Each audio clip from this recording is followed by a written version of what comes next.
नमस्कार साथियों, मैं हूं आपका मनोज अलीगढ़ी।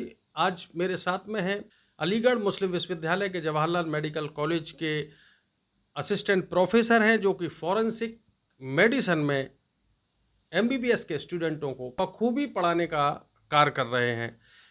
आइए बात करते हैं डॉक्टर जितेंद्र सर से और शुरुआत करते हैं फॉरेंसिक मेडिसिन क्या है। मनुष्य के जीवन में फॉरेंसिक मेडिसिन का क्या महत्व है? थैंक यू मनोज अलीगढ़ी जी, मुझे अपने प्लेटफॉर्म पे समय देने के लिए पहले तो, और सभी मेरे दर्शकों को भी बहुत बहुत धन्यवाद मुझे सुनने के लिए। मैं डॉक्टर जितेंद्र, मैं अलीगढ़ मुस्लिम यूनिवर्सिटी के जवाहरलाल नेहरू मेडिकल कॉलेज में डिपार्टमेंट ऑफ फॉरेंसिक मेडिसिन में असिस्टेंट प्रोफेसर हूँ। जैसा कि मनोज अलीगढ़ी साहब ने कहा कि फॉरेंसिक मेडिसिन आखिर सब्जेक्ट है क्या, इसका पर्पस क्या है और क्या इसमें पढ़ाया जाता है और कैसे हमारे लोगों से ये जुड़ा हुआ है।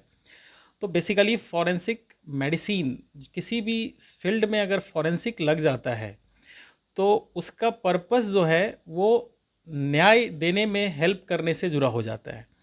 फॉरेंसिक मेडिसिन, अगर अंग्रेज़ी में इसका डेफिनेशन होता है कि the application of medical knowledge for the purpose of law and the administration of justice. कहने का मतलब है कि जो हमने एमबीबीएस में जो मेडिकल नॉलेज हमने एक्वायर करी, उसको हम कैसे कानून और न्याय दिलाने में लोगों की मदद कर सकते हैं। आपको यहाँ पे मैं एम्फेसाइज़ करके बताना चाहूँगा कि जैसे हम आम तौर पे समझते हैं कि एक डॉक्टर, जो एमबीबीएस डॉक्टर है, उसकी सिर्फ ड्यूटी है कि इलाज करना। लेकिन हम जो जो वास्तविकता है डॉक्टर की, स्पेशली जो एमबीबीएस डॉक्टर्स हैं, उनकी दो ड्यूटियाँ निर्धारित हैं। एक मेडिकल ड्यूटी है और दूसरी उसकी लीगल ड्यूटी है। मेडिकल ड्यूटी और लीगल ड्यूटी दोनों उतनी ही महत्वपूर्ण है, जितनी महत्वपूर्ण की मेडिकल ड्यूटी है उतनी ही महत्वपूर्ण उसकी लीगल ड्यूटी है। हाँ, हालांकि इमरजेंसी सिचुएशंस में आपको मेडिकल ड्यूटी को प्रायोरिटी देनी है, लेकिन आप लीगल ड्यूटी से आप आपकी वो बहुत मायने रखता है आपको लीगल ड्यूटी परफॉर्म करना। तो उसी लीगल ड्यूटी को आप कैसे परफॉर्म करें, आप उस लीगल ड्यूटी को कैसे आप उसको अब बेटर जस्टिस दिलाने में लोगों को कैसे मदद कर सकते हैं, तो इसी की ट्रेनिंग जो है वो फॉरेंसिक मेडिसिन विभाग के अंदर मिलती है। उसी के तहत हम फॉरेंसिक एमबीबीएस डॉक्टर्स को इस तरह से तैयार करते हैं जिससे वो अपनी लीगल ड्यूटीज़ परफॉर्म कर सकें। तो ये बेसिकली फॉरेंसिक मेडिसिन सब्जेक्ट के अंदर आता है। डॉक्टर साहब काफ़ी अच्छा रोचक विषय पर जानकारी दे रहे हैं। एक और बात मैं आपसे पूछना चाहूँगा, फॉरेंसिक साइंस और फॉरेंसिक मेडिसिन में क्या अंतर है? देखिए, फॉरेंसिक अक्सर लोगों को, फॉरेंसिक मेडिसिन को वो अक्सर फॉरेंसिक साइंस बोल देते हैं और लोग यही समझते हैं ये कुछ जांच का विषय है, कुछ इसमें टेस्ट की जाती है। तो इस तरह से अधिकांश लोगों की सोच रहती है। तो एक बहुत ही बड़ा डिफरेंस जो है फॉरेंसिक साइंस और फॉरेंसिक मेडिसिन में है। ऐसे मैंने जैसा पहले ही कहा कि फॉरेंसिक शब्द किसी के पीछे लग जाता है तो उसका पर्पस न्याय को हेल्प करने से रिलेटेड हो जाता है। तो चाहे फॉरेंसिक वो साइंस के पीछे है तो application of the knowledge of science for the purpose of law and administration of justice.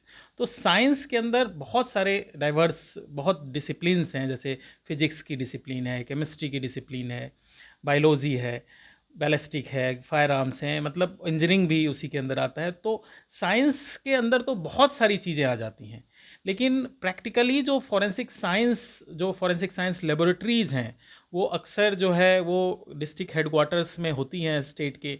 लगभग कोशिश है कि हर डिस्ट्रिक्ट के हेडक्वार्टर में एक फॉरेंसिक साइंस लेबोरेटरी हो।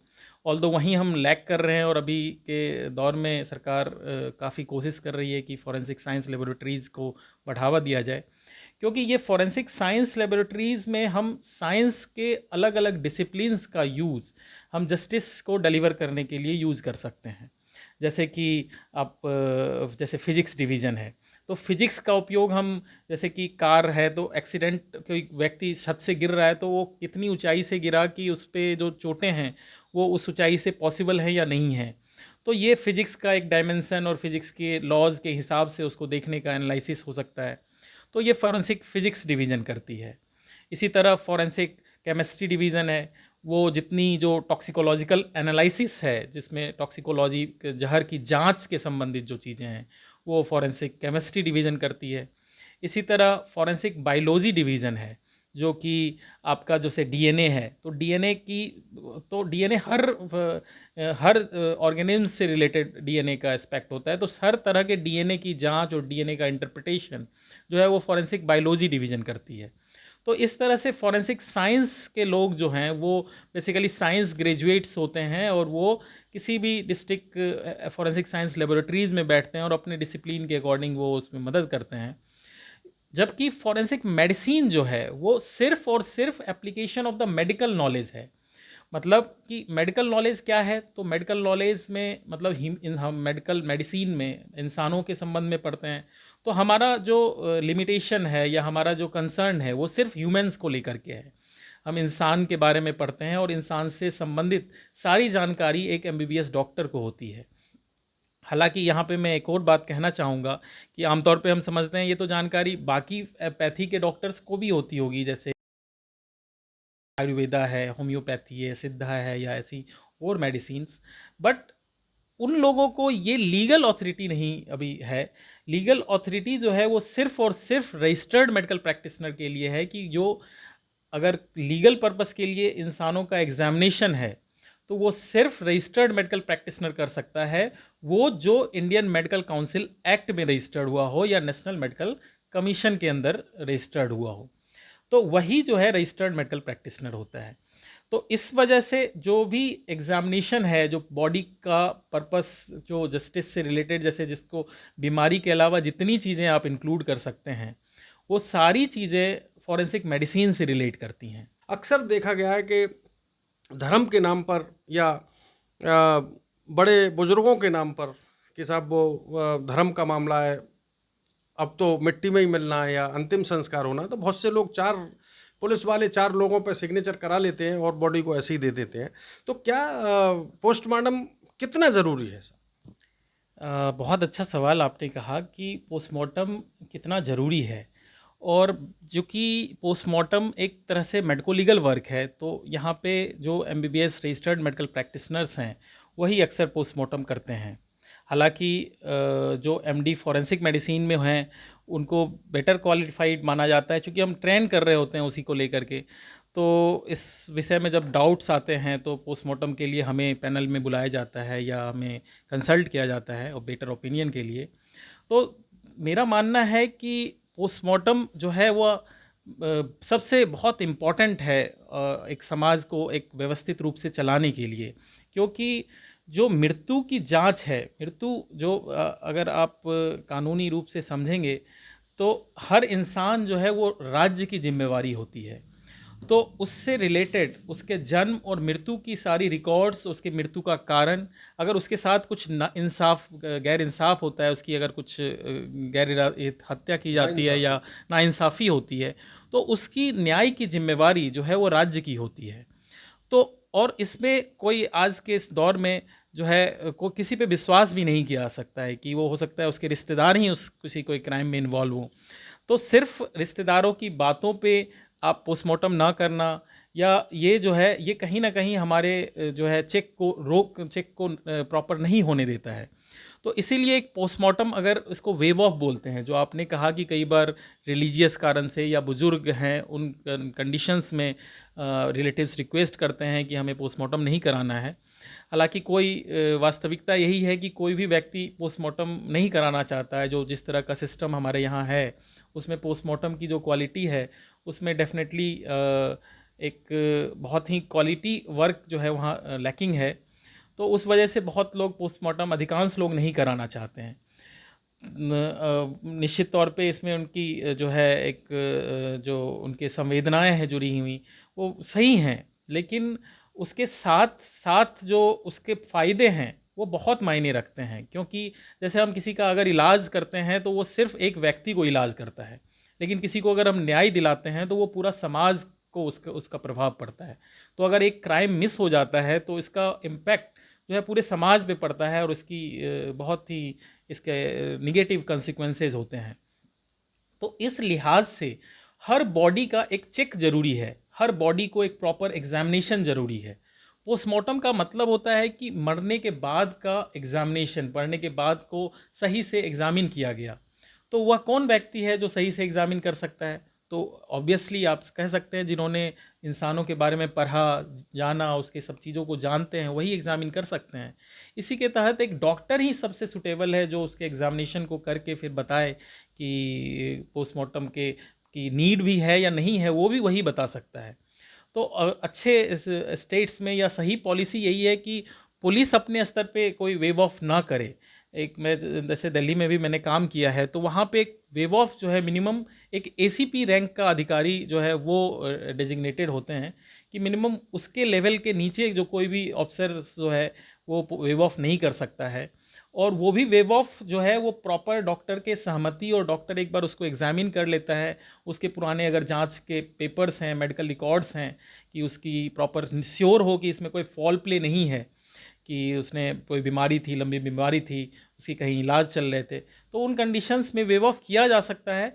और ये प्रावधान में कोई कमी नहीं है। सर वेव ऑफ तो सर एक और कंडीशन में है। आप चूंकि एमबीबीएस के स्टूडेंट्स को पढ़ा रहे हैं, बेहतर तरीके से एसी रूम है, वीआईपीज माहौल है, वाहनों से बड़े बड़े गाड़ियों से बच्चे आ रहे हैं, लेकिन सच्चाई ये है कि जब कोई दुर्घटना होती है तो व्यक्ति तो मर जाता है, लेकिन उससे ज़्यादा पुलिस और प्रशासन, उनको बहुत से प्रकरणों में इतना देखा गया है कि वो इतना परेशान हो जाता है व्यक्ति कि कहता है अभी तक पोस्टमार्टम होने से पहले हमारा ये हाल हो रहा है, तो पोस्टमार्टम के बाद तो ना जाने कितने दिन लगेंगे। हालांकि अब बेहतर सुधार हुए हैं, तो ऐसी कंडीशन में भी वेव ऑफ होने के चांसेस रहते हैं क्या? नहीं, दुर्घटना या कोई भी अननेचुरल कारण जब भी हो तो उसमें वेव ऑफ नहीं होना चाहिए। और जैसा कि मैंने कहा कि वेव ऑफ के लिए एक मिनिमम अधिकारी डेजिग्नेट रहना चाहिए। कोई भी नीचे स्तर का पुलिस अधिकारी वेव ऑफ कराने में सक्षम नहीं होना चाहिए। उसके लिए एक प्रॉपर स्टेट को रूल फ्रेम करने चाहिए। डॉक्टर साहब, कहानी कुछ इस तरीके की है। आपने मुझे लगता है कि अभी ग्रामीण क्षेत्रों में आपने भ्रमण नहीं किया, इस तरीके की घटनाओं से आप रूबरू नहीं हुए। सुबह की घटना होती है 5 बजे की, और पंचनामे के नाम पर शाम को 5 बजा दिए जाते हैं। उसके नाम पर डिस्ट्रिक्ट हेडक्वार्टर तक बॉडी लाई जाएगी, फिर वहाँ पर लिखा पढ़ी होगी, उसके परिवारीजन 2-2 ट्रैक्टर 3-3 ट्रैक्टर भरकर आएंगे, पता चलेगा पोस्टमार्टम अगले दिन होगा, और यह भी नहीं पता कि वो उसी दिन होगा या कोई हॉलीडे आ गया, या लोग कहते हैं कि पता नहीं बॉडी की दुर्दशा हो जाएगी, हम यहीं से यहीं इसका निपटारा कर देते। तो ऐसी भी कंडीशन पैदा होती है। बिल्कुल बिल्कुल, आपकी बात से मैं सहमत हूँ। बहुत तरह की सिचुएशंस आ सकती हैं तो ऐसे में। आपका कहने का आशय है कि सरकार को इस पर नियम बनाना चाहिए। बिल्कुल बिल्कुल, नियम भी बनाना चाहिए। और थोड़ा ये संवेदनशील विषय है, और ये बहुत ही एक जो न्याय है कहा जाता है बड़ा ही कीमती होता है। तो उसको जो है हम तभी इम्प्रूव कर सकते हैं जब इसकी क्वालिटी को और इसमें थोड़े टाइम बाउंड और ये चीज़ों को लाएं। और हर जो भी जिम्मेवार अधिकारी है उसको एक चेक की ज़रूरत है, उस पर एक डिसिप्लिन की ज़रूरत है, उनको भी बेहतर होने की ज़रूरत है। जो भी हमें श्रोता और दर्शक देख रहे हैं ग्रामीण क्षेत्र का, विशेषकर महिलाएं, माताएं, बहनें और गांव के श्रमिक लोग, किसान लोग जो देख रहे हैं, आमतौर पर सर्पदंश होता है, या कोई दुर्घटना में व्यक्ति मारा जाता है, या कोई कार्य के दौरान मजदूर ढाई के नीचे दब के मर जाता है, तो डॉक्टर साहब जो बता रहे हैं वो पढ़े लिखे अंदाज में जो बता रहे हैं, इनकी बातों का आशय ये है कि आखिर मौत क्यों हुई और उसका कारण क्या है। वो उस व्यक्ति के लिए न्याय नहीं, बल्कि उसकी कौम के, उसके समाज के और उसके प्रदेश के लोगों के लिए एक नज़ीर बनती है। और संभवतः ये भी हो सकता है कि एक अमरूद तोड़ने गया था व्यक्ति, उसको मार दिया गया, और पोस्टमार्टम के नाम पर 20 लोगों ने उसको रोक दिया बात को। तो ऐसा ना करें, पोस्टमार्टम कराएं, सरकारी लिखापढ़ी में बात को रखें और अपनी आवाज़ को बुलंद करें। डॉक्टर साहब आगे बढ़ते हैं, क्योंकि आपका समय काफ़ी बहुमूल्य, और आपको कल प्रातः फिर बच्चों को पढ़ाना है। एमबीबीएस के स्टूडेंटों को आप पढ़ा रहे हैं जवाहरलाल मेडिकल कॉलेज। जी हाँ, अलीगढ़ मुस्लिम विश्वविद्यालय का ये वही कॉलेज है, यहाँ से अच्छे अच्छे लोग पढ़कर समाज में स्वास्थ्य कर्मी के तौर पर, एक डॉक्टर के तौर पर, शरीर में जितने भी बीमारियां हैं, बुराइयां हैं, उनको समूल नाश करने में लगे हुए। सर आगे की ओर बढ़ते हैं। सर मैंने अक्सर टीवी पर देखा है, शो में देखा है, और टीवी की बात छोड़िए, मैंने अपनी आंखों से देखा है। तो सवाल ये है क्या कोई पैरा मेडिकल स्टाफ पोस्टमार्टम कर सकता है, जैसे नर्स, टेक्नीशियन या फार्मासिस्ट? जरा गौर से सुन लें, जो भी अलीगढ़ और आसपास के जिलों के रहने वाले हैं, विशेषकर देहात के लोग। देखिए, इंडिपेंडेंटली या किसी भी तरह से कोई भी फार्मासिस्ट, नर्स या इस तरह का कोई प्रावधान नहीं है जिसमें वो पोस्टमार्टम कर सकें। जो भी पोस्टमार्टम श्रोता और दर्शक देख रहे होंगे वो समझ लें कि मैं क्या कहना चाह रहा हूँ, और डॉक्टर साहब का जवाब भी सुने। जो भी पोस्टमार्टम का अधिकार है वो डॉक्टर ही कर सकता है पोस्टमार्टम। और पोस्टमार्टम में हाँ, असिस्ट करने के लिए कई लोग होते हैं। अभी वो एक बहुत बड़ा हमारा एक कहें तो लैक्यूना है पोस्टमार्टम को लेकर के। एक प्रॉपर सिस्टम भी बहुत ऑर्गेनाइज्ड सही तरीके का सिस्टम हमारे यहाँ नहीं है। ये बड़े दुख की बात है। और उसमें एक डॉक्टर के साथ पोस्टमार्टम टेक्नीशियन, पोस्टमार्टम असिस्टेंट और इस तरह के एक सिस्टम की ज़रूरत है, जो कि लगभग पूरे भारतवर्ष में इस तरह का अभी तक इस तरह का सिस्टम नहीं है। हालांकि पहल चल रही है, लेकिन आज काफ़ी लंबे दौर हो चुका है, लेकिन इसके बाद भी अभी भी पहल के ही दौर में ये चीज़ें हैं। तो हमें उस पर वर्क करने की ज़रूरत है, और निश्चित तौर पे उम्मीद है कि इस चीज़ में ज़रूर सुधार आएगा आने वाले भविष्य में। चलिए, अच्छी बात है, पॉजिटिव सोचना चाहिए और पॉजिटिव संदेश देंगे तभी बेहतर तरीके से आप स्टूडेंट्स को मैसेज कन्वे कर पाएंगे। डॉक्टर साहब, एक और सवाल आता है, दुर्घटना होने के बाद जब भी पोस्टमार्टम के लिए उसके परिवारीजन जाते हैं, दोस्त जाते हैं, रिश्तेदार जाते हैं, तो मालूम पड़ता है कि आज अंधेरा हो चुका है, आपका पोस्टमार्टम कल होगा। आखिर ऐसा क्यों? सूर्य के प्रकाश में ही पोस्टमार्टम क्यों किए जाते हैं, रात में क्यों नहीं? एक्चुअली पोस्टमार्टम को डे लाइट में शुरू से रिकमेंडेड रहा है। इसका कई कारण है, क्योंकि पोस्टमार्टम एक एग्जामिनेशन है जिसमें हम बॉडी पे चोटें देखते हैं, उसके चोटों के रंग से और इन सब चीज़ों से हम पता करते हैं कि उसकी मृत्यु का कारण, उसके चोटें कितने देर पहले लगी हैं। तो कई चीज़ों में उसमें बॉडी में रंग का बहुत बड़ा रोल है। तो उस रंग को पहचानने समझने के लिए जो स्टैंडर्ड क्राइटेरिया है वो है सूरज की रोशनी। क्योंकि ऐसा हम अगर अलग अलग लाइट्स यूज़ करें तो हो सकता है कि किसी और व्यक्ति की देखने की उस क्षमता उस लाइट में अलग हो सकती है, लेकिन चूंकि सूरज की रोशनी एक प्राकृतिक रोशनी है तो उसमें एक कॉमन पैमाना माना जा सकता है कि हर व्यक्ति की इस तरह की देखने की क्षमता यही रही होगी। तो इस वजह से शुरू से आर्टिफिशियल लाइट्स जो हैं वो इसमें नहीं उपयोग में लाने का प्रावधान रहा है। और स्पेशली पहले जो लाइट्स थे वो पीले रंग के लाइट होते थे, लेकिन आज के दौर में लेकिन डॉक्टर साहब, नीले, पीले, गुलाबी कई रंग याद आ गए। अभी तो भारत ही नहीं बल्कि पूरे देश में वनडे मैच हो जा रहे हैं, रात में ही 50-50 ओवर के गेम हो जाते हैं और करोड़ों रुपए का पुरस्कार मिल जाता है खिलाड़ियों को। और अगर पोस्टमार्टम हाउस की बात आवे तो साहब दिन के उजाले में। ये क्लियर करिए इसमें। एक्चुअली अब कई राज्यों में ये प्रावधान आ गया है, क्योंकि पहले जो पीले लाइट्स होते थे तो डेफिनेटली उसकी वजह से पीला पीला रंग कलर डिफरेंस आ जाता था। लेकिन अब चूंकि वाइट लाइट की क्वालिटी अब बेहतर हो गई है, तो इस वजह से बहुत सारे राज्यों ने 24 आवर पोस्टमार्टम का प्रावधान ले आया है।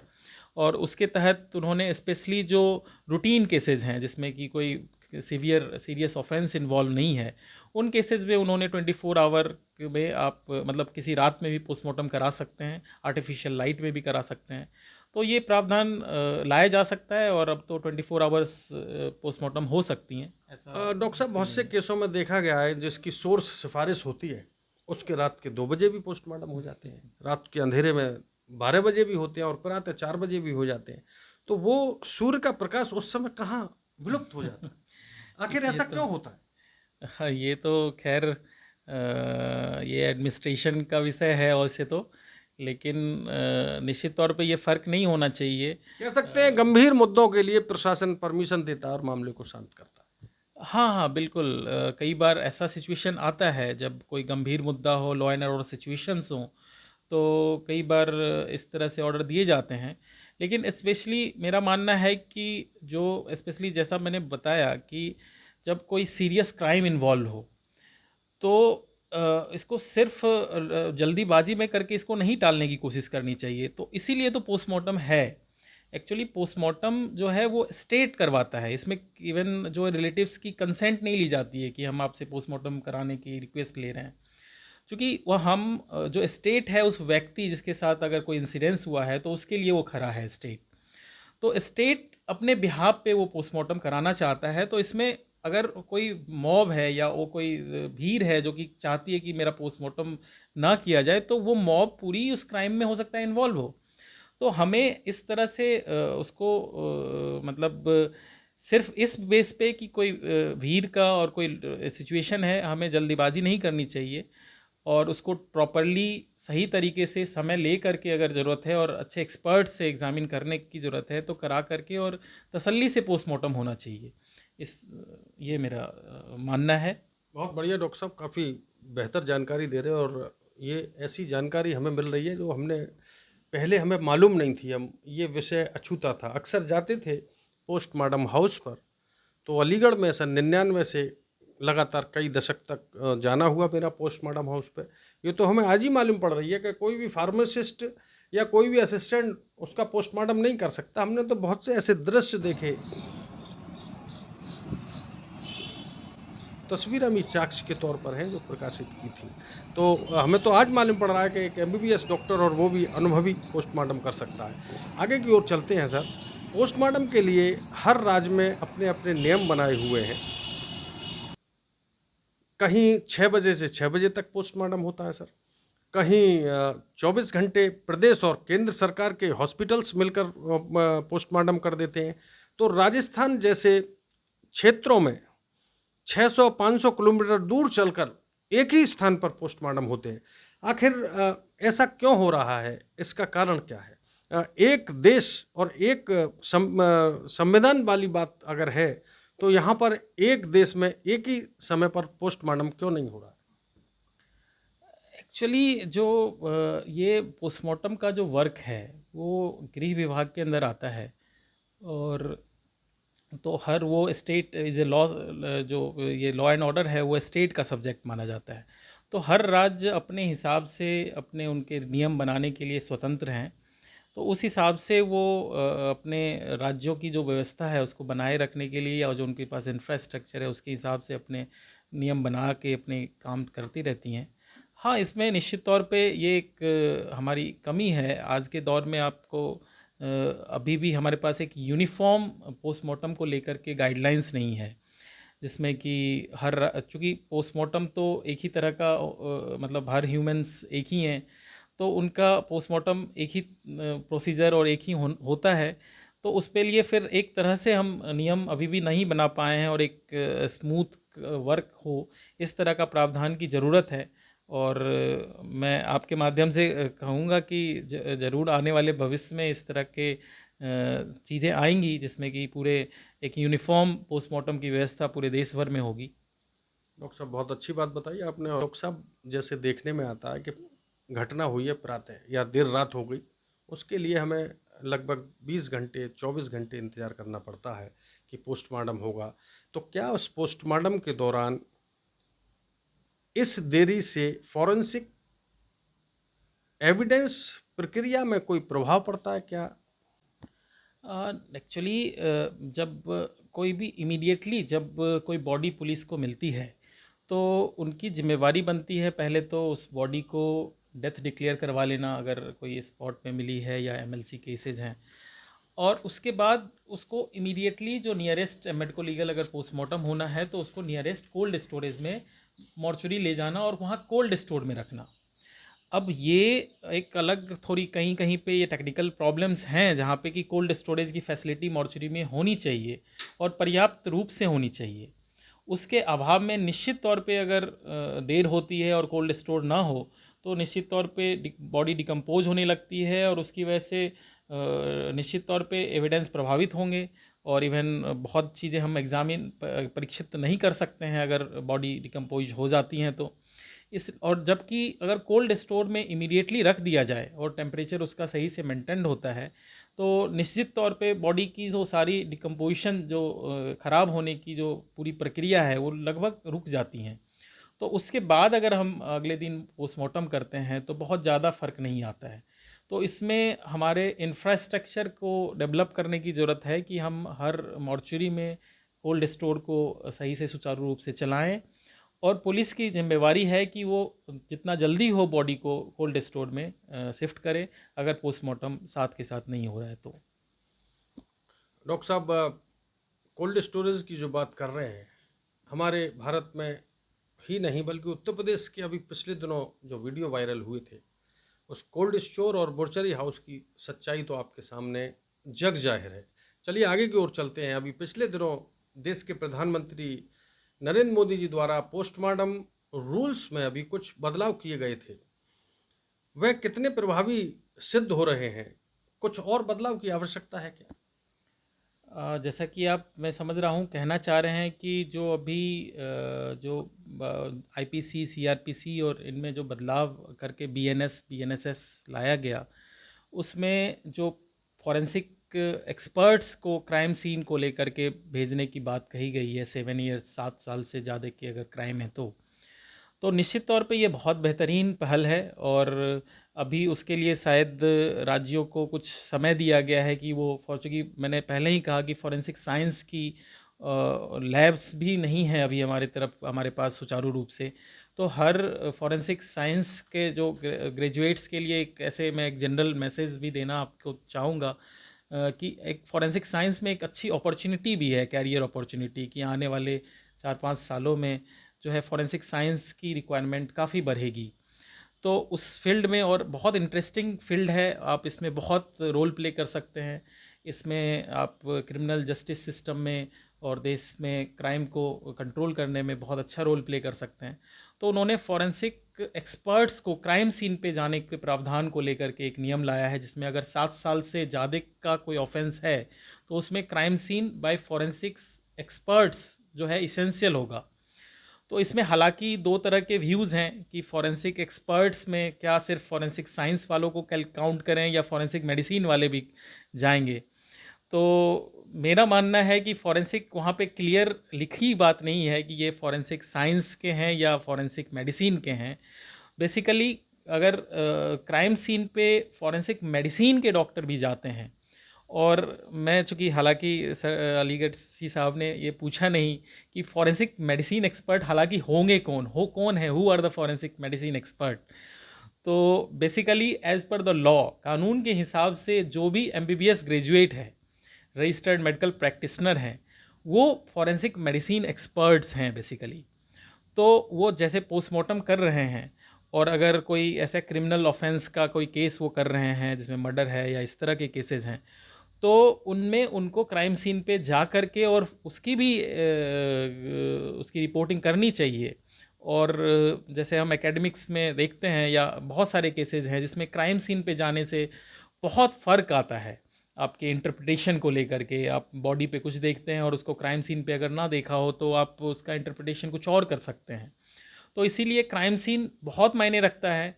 हालांकि हमारे पास डॉक्टर्स की कमी है, और जो डॉक्टर्स हैं भी वो बहुत ज़्यादा लीगल ड्यूटीज़ के लिए इंटरेस्टेड नहीं हैं।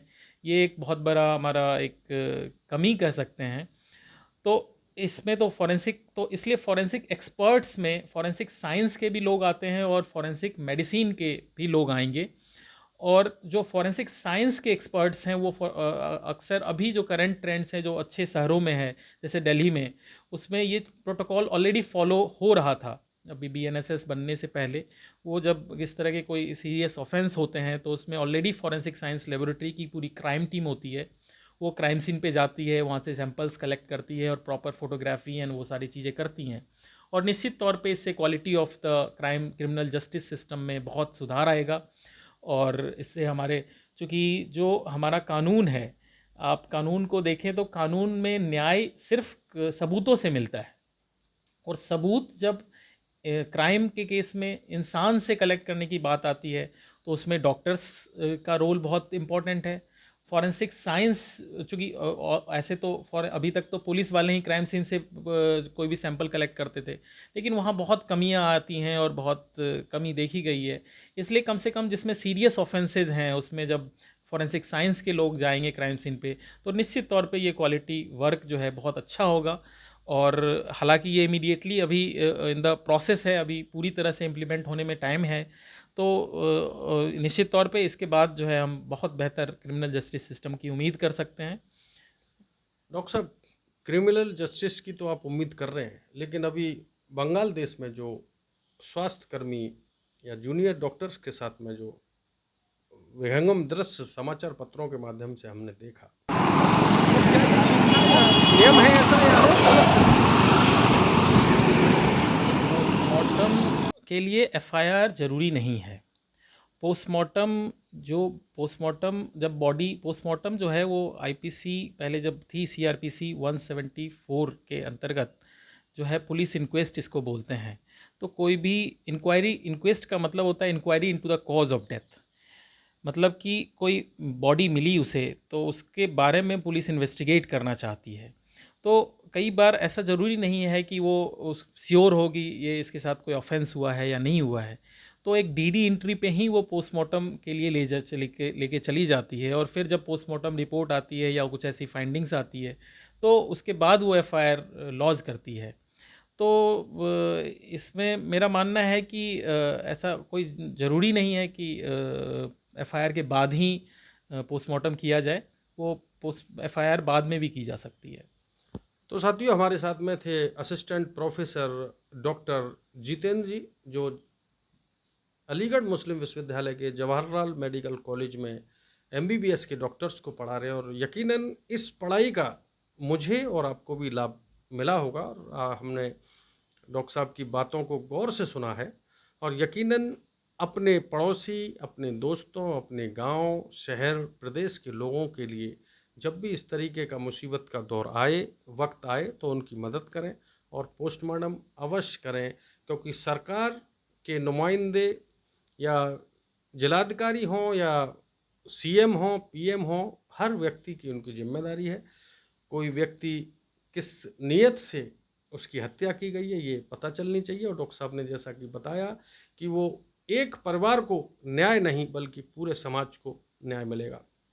मैं हूं मनोज अलीगढ़ी, यूं ही आपसे मिलता रहूंगा और बहुत से अलग अलग विषयों पर चर्चा करता रहूंगा। धन्यवाद। जय हिंद। नमस्कार।